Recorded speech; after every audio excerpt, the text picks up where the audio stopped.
예, 이번 시간에는 오버로딩이라고 하는 개념에 대해서 알아보도록 하겠습니다. 자, 오버로딩이라고 하는 것은 여러분이 클래스의 메소드를 정의할 때 같은 이름이지만 서로 다른 매개 변수의 형식을 가지고 있는 메소드를 여러 개를 정의할 수 있는 방법이 바로 오버로딩이라고 하는 겁니다. 자, 제가 한 얘기가 잘 이해가 안 가실 거예요. 코드를 보면 금방 이해할 수 있는 쉬운 겁니다. 자, 계산기 예제로 돌아가서 자, 여기 있는 링크를 클릭하시면 우리 수업의 기본 예제로 돌아갈 수가 있습니다. 자, 이 계산기 예제를 사용하는 방법을 한번 살펴보면 보시는 것처럼 calculator라는 클래스에 c1이라고 하는 이 인스턴스를 만들고요. c1.setOperand 그리고 10과 20을 전달하면 이것은 내부적으로, 이 클래스 내부적으로 left와 right 값을 세팅한다는 거 이제 너무나 잘 아실 겁니다. 그리고 c1 sum을 하게 되면 이 sum은 우리가 매개 변수로 left, right 값을 주지 않았지만 이 위에 있는 setOperand에서 이미 left와 right의 값이 지정이 되어 있기 때문에 그 값을 기준으로 해서 이 두 개의 값을 더한 결과인 30을 화면에 출력하게 되는 그런 형태의 클래스입니다. 자, 그런데 이 클래스 물론 좋은 클래스지만 지금 이 클래스가 갖고 있는 한계는 두 개의 값을 대상으로만 연산할 수 있다는 겁니다. 보시는 것처럼 left와 right의 값만을 가지고 연산할 수가 있다는 것이죠. 근데 지금 우리가 필요한 것은 무엇이냐면 세 개의 값을 대상으로 해서 sum을 할 수도 있고 average도 할 수 있었으면 좋겠다라는 겁니다. 자, 그럼 어떻게 하면 될까요? 자, 여기 보시는 것처럼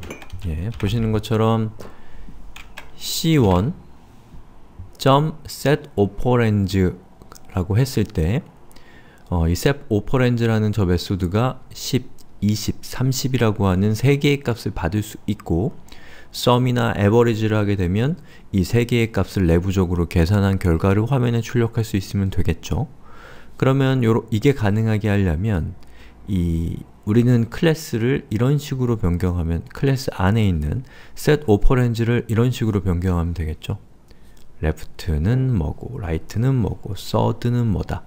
뭐 이름이 좀 자연스럽지가 않습니다. left, right에서 third가 나왔으니까. 근데 뭐 예제를 위해서 어쩔 수 없는 부분이니까 좀 이해를 해주세요. 자, 그래서 여러분이 setOperand에 left, right, third 값을 이렇게 입력하면 그것이 내부적으로 left, right, third라고 하는 인스턴스 변수, 다른 말로는 전역 변수가 되는 것이죠. 그러면 이 세 개의 값을 더하도록 sum 메소드를 변경하면 되겠죠. 자, 그런데 이렇게 하게 되면 여러분이 만약에 두 개의 값을 대상으로 해서 sum을 하고 싶다, 두 개의 값을 대상으로 해서 더하기를 하고 싶다 라고 하면 여러분이 이 메소드를 호출할 때 이렇게 하겠죠. c1.set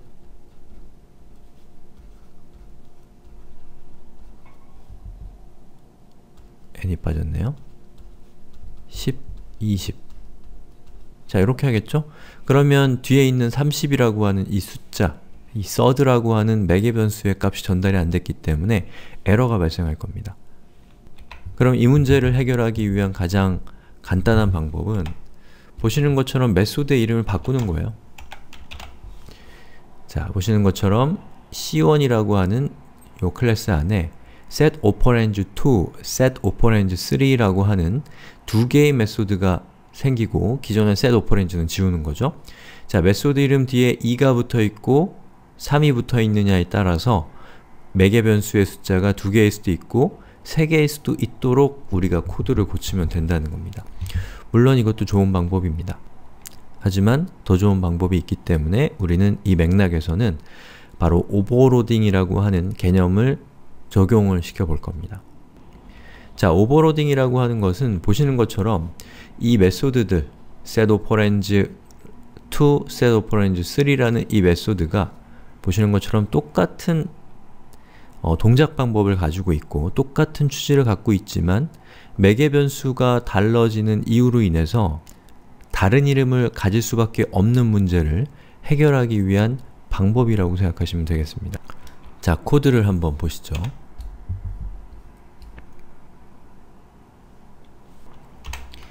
자, 우리가 수정한 코드는 이런 식으로 사용할 수 있게 됩니다. 자, 보시는 것처럼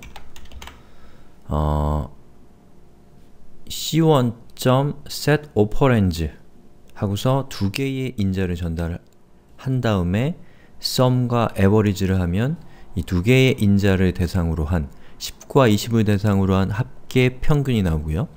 그 다음에 setOperands를 통해서 세 개의 인자를 전달하게 되면 보시는 것처럼 sum과 average가 이 세 개의 값을 대상으로 해서 합계와 평균을 화면에 출력하는 예제입니다. 그리고 이것이 코드랩에서는 어떻게 구현했는지를 살펴봅시다. 자, 여기 위에 보시는 것처럼 메소드가 정의가 되어 있고요. 그 메소드는 setOperands라는 이름을 가지고 있는 메소드가 두 개가 있습니다. 이름이 충돌하고 있는 겁니다. 그럼에도 불구하고 이것이 문제가 없는 것이 바로 오버로딩이라고 하는 개념이고, 오버로딩이라는 것은 보시는 것처럼 같은 이름 그리고 다른 매개 변수의 형식 또는 매개 변수의 숫자에 의해서 오버로딩이 가능해지는 겁니다. 자바 입장에서는 메소드의 이름이 같다고 하더라도 매개 변수의 숫자나 매개 변수의 데이터 타입이 다르다면 그것은 다른 메소드로 인식하게 된다는 것이죠. 그게 바로 메소드 오버로딩이라는 겁니다. 보시는 것처럼 자, left, right 값이 들어왔을 때 setOperands int left, int right가 화면에 출력되도록 하는 예제고요. 그리고 setOperands가 세 개의 매개 변수인 녀석은 자, 요렇게 생긴 정보를 화면에 출력하는 예제입니다. 그리고 이것은 보시는 것처럼 자연스럽게 setOperands라고 하는 이것이 자, 호출될 때 10과 20 이건 무슨 뜻이죠? 예, 인자가 두 개라는 뜻이잖아요. 인자가 두 개인 메소드 setOperands는 이 위에 있는 것 중에 누구일까요? 당연히 얘겠죠. 얘가 아니라. 그렇기 때문에 자바는 인자의 숫자를 보고 그리고 그 인자로 전달된 10과 20이라고 하는 값이 데이터 타입이 각각 int라는 것을 보고 여기 있는 요 메소드가 사용된다라는 사실을 인지하고 이 메소드를 호출해 주게 되는 겁니다. 그리고 여러분이 밑에 있는 것처럼 10과 20이라고 하는 10, 20, 30이라고 하는 인자를 전달하게 되면 자바는 매개 변수가 3개인 메소드인 이 녀석을 호출해 주게 되는 것이죠. 덕분에 우리는 이름을 여러 개를 만들어야 되는 그런 수고로움이 줄어든 것이고요.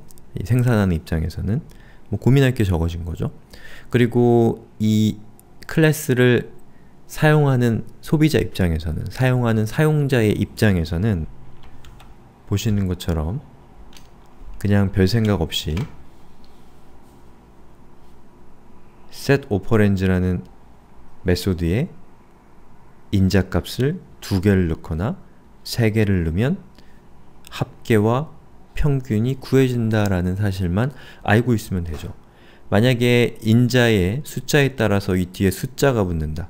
뭐 setOperands 2, setOperands 3 이런 숫자가 붙는다고 한다면 사용자는 그 사실을 기억하고 있어야겠죠. 그런 문제로부터 사용자를 자유롭게 할 수 있다는 점이 바로 이 방식의 중요한 장점이라고 할 수가 있습니다. 자, 그러면 이 코드의 나머지 그 변경된 부분들을 한번 살펴보면 제가 여기 이 차이점만을 이미지로 만든 거 보이시죠? 여기 보시는 것처럼 자, third라고 하는 부분이 전역 변수로 이렇게 선언이 되어 있고요. 그리고 setOperands 인자가 2개인 매개 변수가 2개인 메소드 이 내용을 추가했고, 그리고 밑에 있는 것처럼 매개 변수가 3개인 메소드 setOperands를 오버로딩을 시킨 겁니다. 그리고 이 녀석은 이 setOperands와 다른 점은 this.sud는 sud라고 하는 내용이 추가가 돼서 여기 세 번째 매개 변수로 인자가 전달이 되면 그 인자의 값은 바로 이 부분으로 인해서 전역 변수로 바뀐다 라는 것이죠. 그 다음에 sum과 average의 내용도 조금 바뀌었죠. 보시는 것처럼 sum은 뒤에 연산의 결과로 this_sud라는 이 값이 들어가 있고요. average도 마찬가지로 this_sud라는 값이 들어가 있기 때문에 sum과 average를 했을 때 세 번째 인자로 전달된 세 번째 이 데이터를 대상으로 해서 데이터도 이 연산에 포함이 되게 되는 것이죠. 자, 그리고 조금 개선할 사항이 이 코드에는 있는데요. 제가 텍스트로는 적어놓진 않았는데 보시는 것처럼 setOperands라는 이 메소드가 두 개가 취지가 같다 보니까 취지가 같으면 동일한 코드를 가질 확률이 높습니다. 그래서 보면은 자, 이 위에 있는 이 메소드의 이 부분과 저 부분은 아니겠네요. 자, 이 부분과 그리고 밑에 있는 메소드의 이 부분은 서로 동일한 코드입니다. 그 얘기는 뭐냐면 중복이 발생하고 있다는 거예요. 그리고 여러분 중복이 발생했다는 것은 여러분이 setOperands를 수정할 때 setOperands라고 하는 이 메소드의 어떤 동작 방법을 바꾸려면 이 부분도 바꿔야 되고 이 부분도 바꿔야 되고 이런 비슷한 메소드가 1000개가 있다면 1000개를 다 바꿔야 된다는 얘기입니다. 자, 그럼 어떻게 중복을 제거할 수 있냐? 자, 이렇게 할 수 있겠죠. 중복되는 부분은 이렇게 제거를 합니다. 그리고 this는 자기 자신을 의미하는 특수한 변수죠. 자, this 점 그리고 set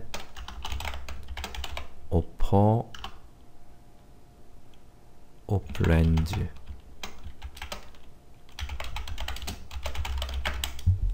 자, 이렇게 하고 이렇게 하면 어떻게 될까요?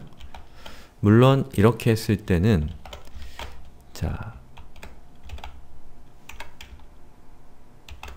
여기에 있는 이 코드가 실행이 되기 때문에 결과적으로 조금 다른 결과를 나타내긴 하지만 제가 여기 이렇게 표시한 이 두 개는 여러분이 어떤 메소드를 호출할 때 어떤 데이터 타입을 전달할 때 누가 호출되는지를 알기 위한 그런 일종의 구분자 역할을 하는 것이지 저거 자체는 로직이 아니잖아요. 그러니까 이거는 무시해도 되는 사항인 거고요. 중요한 것은 여러분이 this.setOperands를 통해서 인자가 두 개인 이 메소드, 다시 말해서 중복이 되는 코드를 여러분이 먼저 호출한 다음에 그리고 이 메소드에서 추가적으로 필요한 작업인 this.sud는 sud라고 하는 부분을 부가하는 걸 통해서 여러분이 로직의 재활용성, 중복의 제거, 그리고 유지보수의 편의성을 동시에 달성할 수 있다라는 아이디어를 여러분이 여기서도 또 발견할 수가 있는 것이죠. 자, 이렇게 해서 제가 오버로딩이 무엇인가에 대해서 설명을 드렸습니다. 오버로딩은 같은 이름 하지만 다른 매개 변수인 경우에 동일한 이름의 메소드를 여러 개 정의하는 것이다 라는 것을 기억하시면 되겠습니다. 자, 이번 동영상은 여기까지 하고요. 다음 동영상에서는 오버로딩을 하는 과정에서 발생할 수 있는 여러 가지 이 사안들, 여러 가지 문제점들, 그런 것들을 짚어보는 걸 통해서 오버로딩이 무엇인가를 조금 더 다면적으로 살펴보는 시간을 갖도록 하겠습니다.